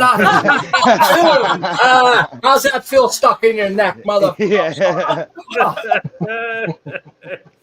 Hey, I'm jealous of Cheddar Bob that grows in this soil that I wished I could do, but I can't. I can program a computer to dose my plants, and it does an okay job. I don't know if it does as good as Cheddar Bob's, but I gotta say this: the pots that Cheddar Bob and Ice and I use are fantastic, because I noticed that if I built my beds. And in 1 year, man, the wood was already going shitty. And I didn't use treated lumber because I didn't want nasty chemicals, you know. But it broke the wood down so freaking fast. And these guys have been going for round after round after round. So whatever them things are made out of should be good shit. Yeah. Oh yeah, I've had mycelium blooms where I've had mushrooms coming out of the bottoms of this bed, the sides, you know, everywhere. And they're still hanging tough, man. I honestly, I don't know what I did when I started this. I just threw a whole bunch of stuff in before I really knew anything about it. But I was like, I know I need worms, I know I need soil, I know I need this and that. So I just chucked it all in, and I was like, let's see what happens. And now, you know, through the years, as I've been learning more about soil biology and stuff like that, and plants, and I think I started it off right, and I got lucky, you know. Your plants are saying that you've done it right. Yeah. Right? Seems like you understand that. So looks like J5 came back with something to share. Did you find what's You eating found a you? bug. You're muted. I can't get it in focus. What Oh, is my it? dog's freaking out. A Caterpillar? cool looking caterpillar. Oh, okay. It's a leaf miner, It's not cool. It's not cool. a leaf cutter. I I'm don't gonna know. let I'm it just this one talking live. shit. I think this is a pretty one. I'm gonna let it live. Hey, I heard this one dude. Oh, I wish it would come J5. in better. It looks so cool, you guys. This one dude harvested his plants, man, took them in his house, hung them up in his closet, and the next day he come back and there was like 50 caterpillars all over the floor, and his buds, they was inside of his buds. He said most of them was all moldy and nasty. It gave me the willies. Ugh. Yeah, that's something you gotta watch out for in the growing outdoors, because the bugs will they will infiltrate. But you know, there's something to be said. I think cannabis actually, for all the negatives of bugs and stuff, I think there's a response from the cannabis plant, whether it be more terpenes, more trichomes, something. It when you have pest pressure, you know, something else raises when you have pest pressure. If that makes sense.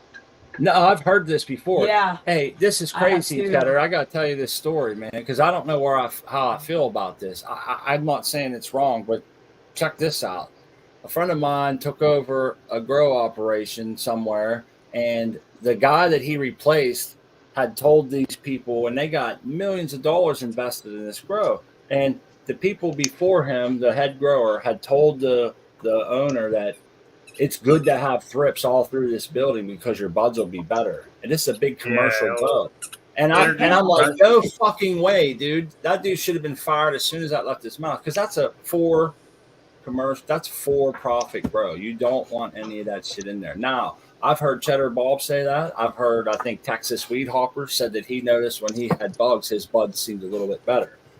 I'm on the fence where I feel like I'm never going to test that one out on purpose. I can tell you that, you know, Yeah, especially bad bugs. But we would love the opportunity to grow outside, and with that comes whatever nature brings. Yeah. Yes. Yeah. Yep.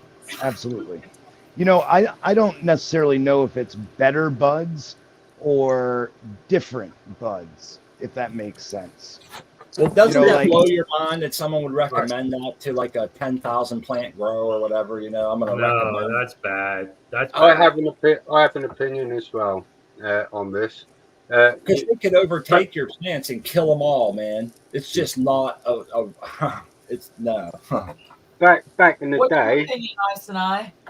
back in the day, we used to, you know, when your plants were finishing, we used to smash them up and just treat them as if they were being attacked, you know, to get that last minute response.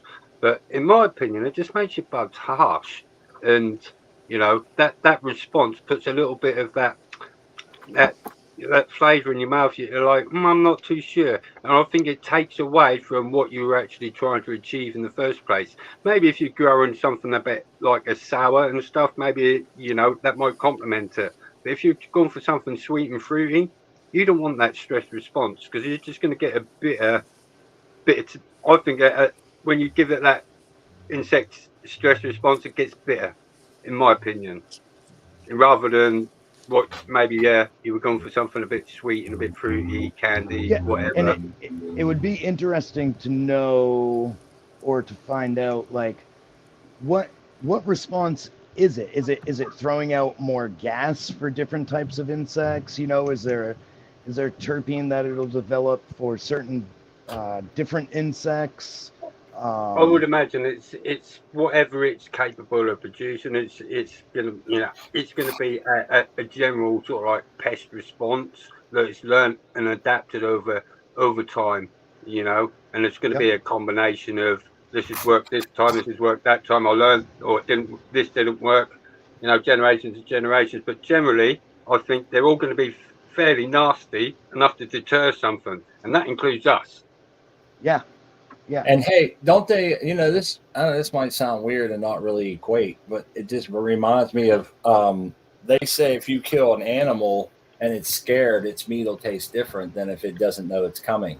And yeah, that it changes the meat like this. It's a stress response, man. I think if you have your plant stressed, and you know, this might fly in the face of what some people do, but I always think to myself, and I try to get from beginning to end with as little stress as possible. I feel like if all right, this might sound dumb. If I had a small child, right, I would want my child to have perfect nutrition, perfect education, all these things, you know, and kind of raise them as best as I could and give them the best foothold in all those areas. And like, you know, but people will say without your kid going through some stress, they can't be a well-rounded person or whatever. So, you know, there's two things here, but I always feel like I would rather my kid be stress-free, have a perfect diet, a good education, perfect sleep schedule, all these things, a nice, beautiful environment, than to have him stressed out. And I look at my plants like that. I feel like they're going to genetically express everything that they have to offer if I can give them the most perfect environment. And that might be a totally flawed way of thinking. It's just how I look at it, you know? Well, I have an opinion. My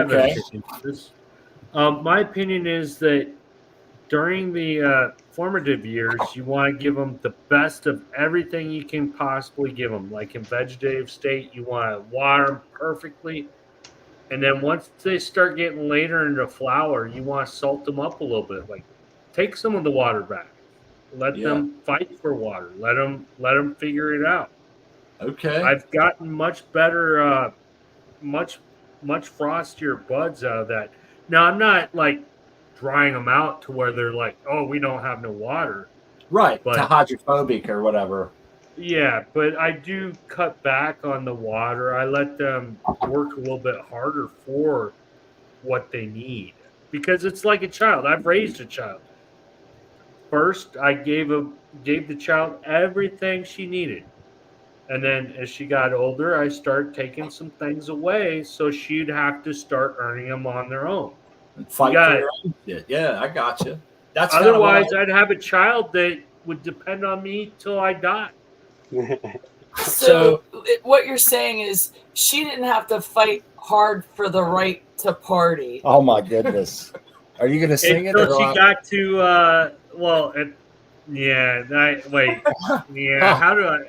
what do I say to that? No, you know, one thing I like about what you said is treat them perfect as you can in veg. I think for us as indoor growers, that's good. You get through veggies. That's the only part of the grow we can really manipulate, right? Once you flip the flower, you're stuck on their schedule and they'll tell you when they're finished. But to get from seedling stage or rooted clone to flower is one of the times where if you treat your plant really well, you can get there quick. Saves you energy, all these other things, you know? And so I'm with you on that. I think a good smooth veg straight through is a nice way to get off the ground and get running quick. But the flower stage, I find, don't abuse your plants. Don't do that. Don't make them droop. I'm not advocating for that. I'm just saying, hey, they don't need the water every exact second they do.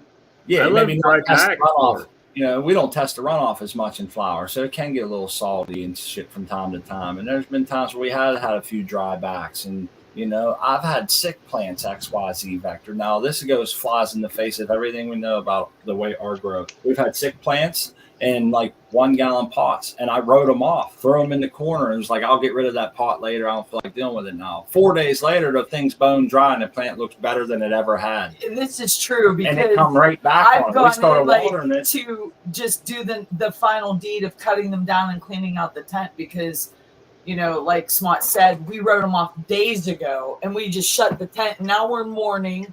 We've mourned them, and now I'm going in to bury them and get rid of the carcasses. But it looks so beautiful. I'm like, oh, a miracle! It's a miracle! And we started watering them again, and they'd come right back. And I talked to my wife. I said, maybe there was some kind of like something going on with the roots that it needed to dry that out. would be my thought. You know, to kill off some kind of a pathogen that was maybe in our roots or something. But it flies in the face of what I would recommend anybody do to a sick plant.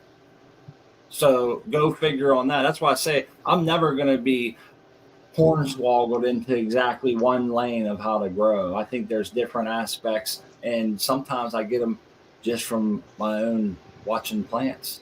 Man, I'll tell you what, I have put some nasty, dirty, dead-looking plants in these beds, and they come out. They come back. They come back and they come out fine. Like, I mean, A healthy environment. now who's to say that if they weren't unhealthy when they went in, how much better or faster they would have grown? Right. But it does lend to saying that, hey, just because a plant's sick doesn't mean that it's always going to be sick, you know?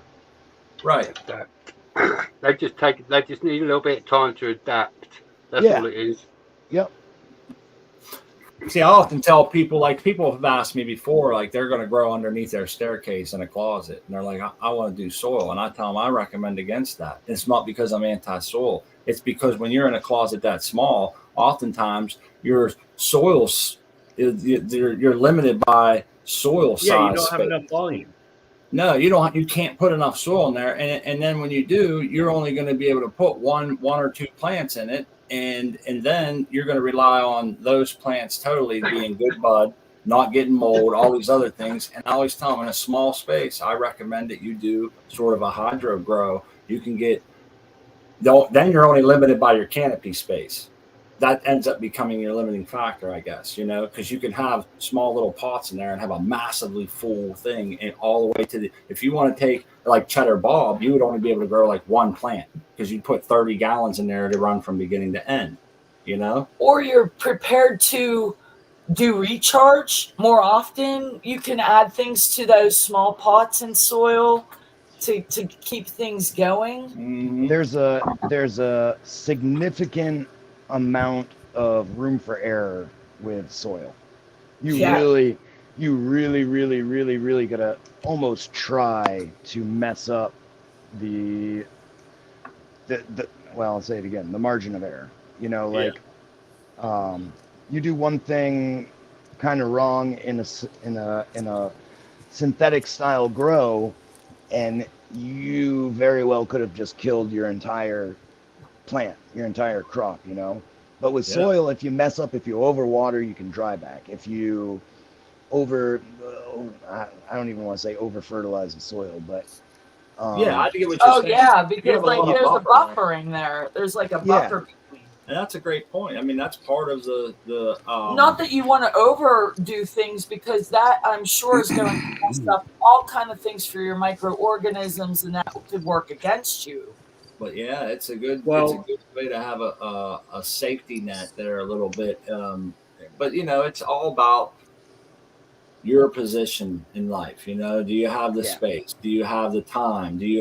Are you home a lot? You know, can you do this? And so I think it's situational, just like anything else. And I enjoy learning all the different ways. I know we're getting down the last 5 minutes here. We got kind of a full panel. Time goes fast when you're having fun. Right. I'm not sure if it was XYZ or Jace, but they said don't kill that plant right away. I'll tell you what I'll do. I'll take a couple cuts. I can. They can't do much damage, but yeah, I gotta get it out of here. Well, I'll definitely take a couple cuts, and then we can check and see what they do as the season rolls on. Yeah, that's what I want to know. What's the end result if you didn't cut down that plant? But I understand you got to do what's good for your garden, not what's good for my interest. But I do like that cutting idea, because then I can eventually get those tests, those Farmer Freeman sex tests, and actually test it. And see what it comes back and says. That would be cool. Yeah. All right. Well, that's all I have for you folks. Thanks for having me on. I had a fun time. Oh, that's great. Yeah, we appreciate it, J5. Yeah. I guess you can find me in DMT land. I'm only 3 puffs away. Peace. God, man. I've been there. I've been there a few times. It's a cool place. Right on. So we're down the last 5 minutes. We'll give everybody a chance to say goodbye and get ready for Uncle Rick's show on the 28th. My wife and I will be joining Uncle Rick after our show on his show. So we'll have a full night that night on the 28th. Yeah, maybe we'll end the show 15 minutes early so we can, on the 28th. On the 28th. So we'll give everybody a minute to tell their goodbyes. Looks like Cheddar Bob's ready to go. Yeah, I didn't realize it was this late. You got a lot of work. I got out of work about 7:30 and came right down, started chopping plants, and I saw you guys on, so I was listening to you. And J5 and Ghetto Hippie enticed me to jump on. So we appreciate it. Always a pleasure to visit your beautiful garden. Thank you. I appreciate that. Yeah, I'm Cheddar Bob. I'm on Instagram. I got a Indoor Living Soil Horticulture group on Facebook, and Cheddar Bob 13 on YouTube. So check me out. It's good to see you all. Take it easy. All right, guys. Peace. See you later. He got a lot of work ahead of him, huh? Yep. Oh yeah. With a full schedule too. It's tough. See, other people are making it happen. I got no excuses, man. Up next, we can do you, Jace, if you're ready. Yeah. Okay, Jace 20 on Instagram. Thanks for hanging out with us again, guys. Good seeing you guys. Cheers to chat. We'll see you on Sunday with some plants. Yeah, you'll be harvesting soon. You're deep into flower, huh? Yeah. I got my jack. I just did some. I got the microscope out, and I think it's getting close. I think I'll check it again this weekend and see, but I think it's getting real close to chop time on that one. Nice. Awesome. Can't wait to see him, buddy. Appreciate you coming. Up next, we can do XYZ. Hey, I don't care how you grow, as long as you're growing. Soil, salts, it doesn't matter. All that matters, consistency is key. And that's all I got to say. And thank you, Smot and Crispy in the chat, and Iceni and OK Jace, and everybody that's shown up in the panel. Thanks, bro. And you're up, Arsene. Yeah, I'm just gonna say, I love this conversation, salt versus soil, but together, just like a wolf pack, they hunt as a unit, and their strength is in the camaraderie and being a team. So let's all just join together, forget our differences, and work together for a common cause. Piss and puff. Oh, nice. That's awesome shit. There was something else I was going to say here. Thanks to everybody in chat for coming by and hanging out with us. We love you guys. You're awesome. Make our Wednesday. And Brian's right. As he said, what a difference the show makes. I sound like death at the start. I am recharged. And this is why I come to these shows, even when I don't feel so great, because that's exactly what I need is I hang out with my friends, forget about that shit, kind of gets off my mind. And yeah, my throat's sore shit, but I do feel much better. I feel recharged, and I needed this, man. I can't be all work all the time. And I love you guys. I do. Yeah. Thanks to everybody coming on and showing their plants and hanging out with us. You guys are rock. You make our week so much more special. We appreciate that. See you on Sunday. Grow love. Grow love.